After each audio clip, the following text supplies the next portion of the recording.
Hello साथियों, कैसे हैं आप लोग। आज हम लोग कंसंट्रेशन टर्म पढ़ेंगे। इससे पहले हम लोग सॉल्यूशन में इंट्रोडक्शन पढ़े थे, है ना। और आज हम लोग कंसंट्रेशन टर्म पढ़ेंगे। तो चलिए स्टार्ट करते हैं। तो विलयन की सांद्रता को व्यक्त करना, यानी कंसंट्रेशन जो टर्म होता है उसको किस तरीक़ा से व्यक्त किया जाता है ना। तो उससे पहले जो है कंसंट्रेशन क्या होता है, सांद्रता क्या होता है, उसके बारे में जानेंगे। तो विलय की वह मात्रा जो विलयन या विलायक की एक निश्चित मात्रा या आयतन में घुली रहती है उसे विलयन की सांद्रता कहते हैं। यानी विलयन में जो विलय रहता है और विलायक रहता है तो उसमें जो अमाउंट घुला हुआ रहेगा, एक फिक्स अमाउंट होगा, निश्चित जो आयतन होगा, वह आयतन ही क्या कहलाता है, विलयन की सांद्रता कहलाता है। तो जो निश्चित आयतन होगा, जितना घुला हुआ रहता है विलय की मात्रा, या विलयन में रहे या विलायक में जो जितना विलय घुला रहता है वो मात्रा ही क्या कहलाता है, तो विलयन की सांद्रता कहलाता है। तो इसको 9 तरीक़ा से प्रदर्शित किया जाता है। तो सबसे पहला जो है द्रव्यमान प्रतिशत होता है, दूसरा जो है द्रव्यमान आयतन होता है, तीसरा है द्रव्यमान आयतन प्रतिशत, चौथा है पार्ट प्रति मिलियन, है ना। और पांचवा है मोल अंश, या इसी को बोलते हैं मोल भिन्न या मोल प्रभाज बोला जाता है। और छठा जो है वो नॉर्मलता है, और सातवां है मोलरता है, और आठवां है फॉर्मलता, और नौवां जो है मोलता है। तो ये 9 तरीक़ा से इसको प्रदर्शित किया जाता है, व्यक्त किया जाता है ना। और बारी बारी से हम लोग इस जानेंगे सभी के बारे में, है ना। तो सबसे पहला जो है वो द्रव्यमान प्रतिशत, मास परसेंटेज, है ना। तो ये क्या होता है इसको जानेंगे। चलिए, तो सबसे पहला जो है वो द्रव्यमान प्रतिशत है। तो द्रव्यमान प्रतिशत मतलब क्या, किसी विलयन के 100 ग्राम, किसी विलयन के 100 ग्राम भाग में घुली हुई विलय की ग्राम में मात्रा को उस विलयन का द्रव्यमान प्रतिशत कहते हैं।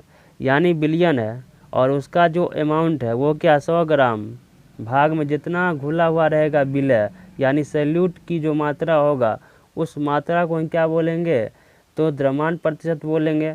अब इसे क्या करते हैं, W/W परसेंटेज द्वारा व्यक्त किया जाता है इसको, है ना। तो यहाँ से एक फार्मूला बन सकता है वो द्रव्यमान प्रतिशत, यानी परसेंटेज W/W, है ना।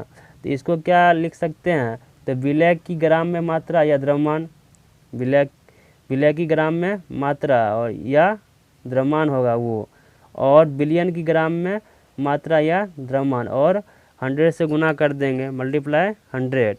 तो ये फार्मूला के जरिए आप किसी भी विलय में जो है, विलयन में जो है ना, द्रव्यमान, विलय और विलायक का द्रव्यमान प्रतिशत निकाल सकते हैं, यानी विलय का द्रव्यमान प्रतिशत निकाल सकते हैं इस फार्मूला के जरिए। तो द्रव्यमान प्रतिशत से जो है ना, किसी भी विलयन में जो विलय की कितना द्रव्यमान, विलय का कितना द्रव्यमान प्रतिशत है वो आप इसके जरिए, इस फार्मूला के जरिए कैलकुलेट कर सकते हैं।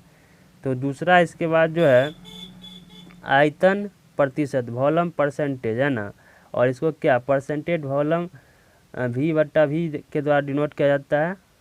और तो ये क्या होता है, किसी विलयन के 100 ml भाग में घुली हुई विलय की मिलीलीटर मात्रा को विलयन की आयतन प्रतिशत कहते हैं। और इसे क्या करते हैं, तो V/V प्रतिशत द्वारा प्रदर्शित किया जाता है। यानी कि जो विलयन है, तो विलयन का जो 100 ml है, तो 100 ml भाग में जितना विलय की मात्रा, यानी जितना विलय का जो ml की मात्रा जो घुला हुआ रहेगा, है ना। तो विलय का जितना मात्रा रहता है उस मात्रा को हम क्या बोलते हैं, तो द्रव्यमान प्रतिशत बोला जाता है, सॉरी द्रव्यमान आयतन प्रतिशत बोलते हैं ना। तो जितना ml घुला रहेगा, है ना, तो वो द्रव्यमान प्रतिशत कहलाएगा। और इसका एक फार्मूला क्या हो जाएगा, तो विलय की ml में मात्रा और विलयन की ml में मात्रा और गुना 100। यानी विलय कितना घुला हुआ है, जो ml में मात्रा होगा वो, और विलयन की जो ml में मात्रा वो, तो उसको डिवाइड कर देंगे और 100 से गुना कर देंगे, उससे द्रव्यमान आयतन निकल जाएगा। और इसके बाद आगे जो है तीसरा जो है द्रव्यमान आयतन प्रतिशत। तो द्रव्यमान आयतन प्रतिशत जो है तो वो क्या है, तो किसी विलयन के 100 ml भाग में घुली हुई विलय की ग्राम में मात्रा को द्रव्यमान आयतन प्रतिशत कहते हैं। यानी कि जो है विलयन का 100 ml है, कोई विलयन 100 ml भाग में घुला हुआ जितना रहेगा विलय की ग्राम में मात्रा, तो विलय जो है विलय का अमाउंट क्या ग्राम में रहेगा, जितना द्रव्यमान रहेगा घुला हुआ वो द्रव्यमान ही क्या कहलाता है, तो द्रव्यमान आयतन प्रतिशत कहलाएगा। तो यहाँ से द्रव्यमान जो आयतन लिख सकते हैं क्या, तो विलय का ग्राम में आयतन और बट्टा क्या हो जाएगा विलयन का ml में आयतन और 100 गुना कर देंगे। तो यहाँ से जो द्रव्यमान आयतन है वो बराबर क्या होगा, तो विलय का ग्राम में आयतन और बट्टा क्या होगा विलयन का ml में आयतन गुना 100 हो जाएगा। तो ये फार्मूला के जरिए जो है हम लोग निकाल सकते हैं द्रव्यमान आयतन प्रतिशत किसी भी विलयन का। और इसके बाद जो है चौथा जो है पार्ट प्रति मिलियन। तो पार्ट प्रति जो मिलियन है, किसी विलयन के 10 लाख भाग में उपस्थित या घुली हुई विलय की मात्रा को पार्ट प्रति मिलियन कहते हैं या पार्ट पर मिलियन कहते हैं इसको, है ना। तो 10 लाख भाग में जितना विलय घुला हुआ रहेगा तो वो भाग क्या कहलाता है, तो जो विलय की पार्ट प्रति मिलियन कहलाएगा, है ना। तो पार्ट प्रति मिलियन बराबर क्या होगा, विलय का द्रव्यमान और बट्टा विलयन का द्रव्यमान और गुना क्या 10⁻6 होगा, क्योंकि 10 लाख की बात चल रहा है। तो उसमें ये फार्मूला के जरिए आप यहाँ से निकाल सकते हो क्या, पार्ट प्रति मिलियन जो है वह निकाल सकते हैं इस फार्मूला के जरिए, है ना। और आगे है पांचवा जो है मोल अंश या मोल भिन्न या मोल प्रभाज। तो ये AIC को मोल फ्रैक्शन बोलते हैं और इसको कैपिटल जो है ना x के द्वारा डिनोट किया जाता है। तो किसी विलयन में उपस्थित विलय या विलायक के मोलों की संख्या और विलयन में संपूर्ण मोलों की संख्या के अनुपात को मोल अंश कहते हैं। तो कोई विलयन है उसमें उपस्थित जो है विलय या विलायक की मोलों की संख्या, नंबर ऑफ जो मोल है, और विलयन में संपूर्ण मोलों की संख्या के अनुपात को क्या बोलेंगे, तो मोल अंश बोलेंगे या मोल भिन्न बोलेंगे या मोल प्रभाज बोलेंगे। अब यहाँ से मोल फ्रैक्शन या कैपिटल X होता है, तो X सैल्यूट यानी विलय का मोल प्रभाज अगर निकालेंगे तो यहाँ पे मोल ऑफ सैल्यूट होगा और बट्टा टोटल मोल ऑफ सॉल्यूशन। और अगर यहाँ पे सॉल्वेंट का निकालेंगे विलायक का, तो X यहाँ पे सॉल्वेंट यानी विलायक बराबर क्या होगा मोल्स ऑफ सॉल्वेंट और बट्टा में टोटल मोल्स ऑफ सॉल्यूशन।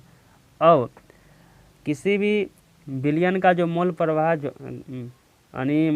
जो होता है यानी विलय और विलायक, किसी भी विलयन में विलय एवं विलायक का जो मोल प्रभाज का योग हमेशा कितना होता है, 1 होता है ना। तो यहाँ से X salute plus X solvent बराबर कितना 1 लिख सकते हैं, है ना। या यहाँ पे जो ये फार्मूला X सैल्यूट बराबर क्या होगा X सैल्यूट बराबर क्या n नंबर ऑफ सैल्यूट और बट्टा में क्या नंबर ऑफ सैल्यूट प्लस में नंबर ऑफ सॉल्वेंट भी इसको लिख सकते हैं यहाँ पे, क्योंकि जो सॉल्यूशन होता है विलय और यानी सॉल्यूशन जो होता है वह सॉल्वेंट और सैल्यूट से मिलकर बना हो रहता है। इसीलिए यहाँ पे इसको लिख सकते हैं यहाँ पर क्या नंबर ऑफ सैल्यूट और प्लस में नंबर ऑफ सॉल्वेंट, है ना। और यहाँ पे X सॉल्वेंट जो है इसको यहाँ पे क्या नंबर ऑफ यहाँ पे लिख सकते हैं सॉल्वेंट और बट्टा में नंबर ऑफ सॉल्वेंट बट्टा नंबर ऑफ सैल्यूट। तो ये भी है, इसको यहाँ पे लिखा जा सकता है। और यहाँ से एक नोट पॉइंट है, तो किसी विलयन में उपस्थित विलय एवं विलायक के मोल प्रभाज का योग हमेशा 1 होता है, इसीलिए यहाँ पर ये X salute plus X solvent बराबर 1 होगा। तो यहाँ पे हमेशा 1 होगा। और दूसरा जो है मोल प्रभाज ताप पर निर्भर नहीं करता है। तो किसी विलयन का मोल प्रभाज जो है वो ताप यानी टेम्परेचर पर निर्भर नहीं करता है ना। और इसके बाद जो आगे है तो एक क्वेश्चन है, वो क्वेश्चन देखिए यहाँ पे, एक पात्र में 1.7 ग्राम अमोनिया तथा 7.2 ग्राम जल है, तो दोनों के मोल प्रभाज ज्ञात करें। तो दोनों के मोल प्रभाज ज्ञात करें, है ना। तो सबसे पहले तो अमोनिया की बात करेंगे। तो अमोनिया कितना है, तो n number of ammonia NH3, तो NH3 कितना है, तो 1. इसमें सबसे पहले मोलों की संख्या निकाल लेंगे। तो मोलों की संख्या क्या होता है, गिवन मास बट्टा होता है मोलर मास, है ना।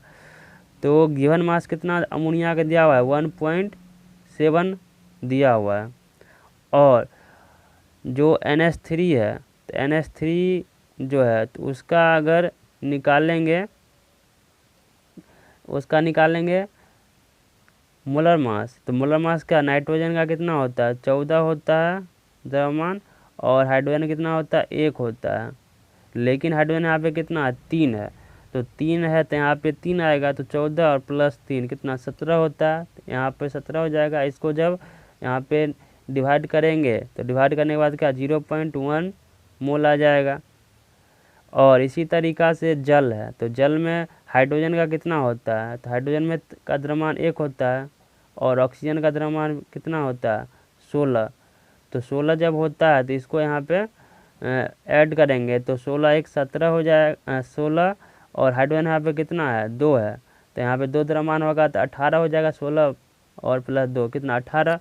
तो जल का जो गिवन मास कितना है, 7.2 दिया हुआ क्वेश्चन में, तो 7 पॉइंट यहाँ पे 2 होगा। और जो मोलर मास जल का कितना होता है, 18 होता है। 18 कैसे होगा, तो 16 ऑक्सीजन का द्रव्यमान है और हाइड्रोजन का 1 द्रव्यमान होता है, लेकिन हाइड्रोजन यहाँ पे 2 एटम है, इसलिए यहाँ पे 2 होगा, तो ऐड करेंगे तो 18 हो जाएगा। और यहाँ पे इसको डिवाइड करेंगे तो 0.4 मोल आ जाएगा।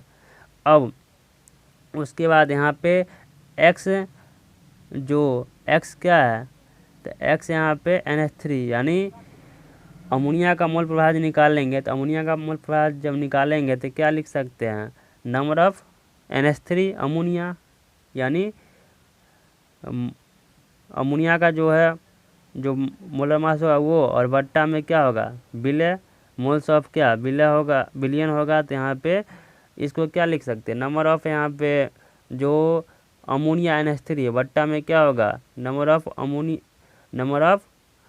अमोनिया और प्लस में नंबर ऑफ वाटर, है ना। तो अमोनिया का मोलर मास कितना है, 0.1 है, और यहाँ पे भी अमोनिया के लिए 0.1 होगा, और प्लस में जल का कितना निकला, 0.4 निकला है, तो 0.4 आएगा। इसको जब यहाँ पे सॉल्व करेंगे तो सॉल्व करने के बाद आएगा 1/5 आएगा, और 1/5 को जब सॉल्व करेंगे तो 0.2 हो जाएगा। तो यहाँ पे जो NH3 अमोनिया का जो है मोल प्रभाज निकला कितना, 0.2 निकला है। अब उसी तरीका, अब देखिए हम लोग क्या जानते हैं कि जो x NH3 अमोनिया प्लस में x जल बराबर कितना 1 होगा। 1 जब होगा तो यहाँ से क्या लिख सकते हैं, क्योंकि विलय और विलय का मोल प्रभाज हमेशा कितना 1 के बराबर होता है। तो यहाँ से क्या लिख सकते हैं, x यहाँ पे वाटर और बराबर क्या होगा 1 माइनस में मोल प्रभाज ऑफ अमोनिया। तो यहाँ से मोल प्रभाज ऑफ जल बराबर क्या 1, और माइनस में क्या होगा, ये इसका कितना निकला है, तो अमोनिया का जो मोल प्रभाज कितना निकला है 0.2 निकला। तो यहाँ पे माइनस 0.2 हो जाएगा, और इसको जब सॉल्व करेंगे तो यहाँ 0.8 आ जाएगा। तो यहाँ पे जो है अमोनिया का मोल प्रभाज कितना है, तो अमोनिया का जो मोल प्रभाज है वो 0 कितना है 0.2 है, और जल का जो मोल प्रभाज है वो कितना है 0.8 है, और दोनों को जब ऐड करेंगे तो कितना 1 के बराबर हो जाएगा। तो ये क्वेश्चन इस तरीक़ा से यहाँ पे बनता है। और और भी क्वेश्चन बुक में दिया हुआ है, और आप लोग जो है बुक से क्वेश्चन को और बना सकते हैं, है ना। और आज के लिए इतना ही, अगले क्लास में फिर मिलेंगे, है ना।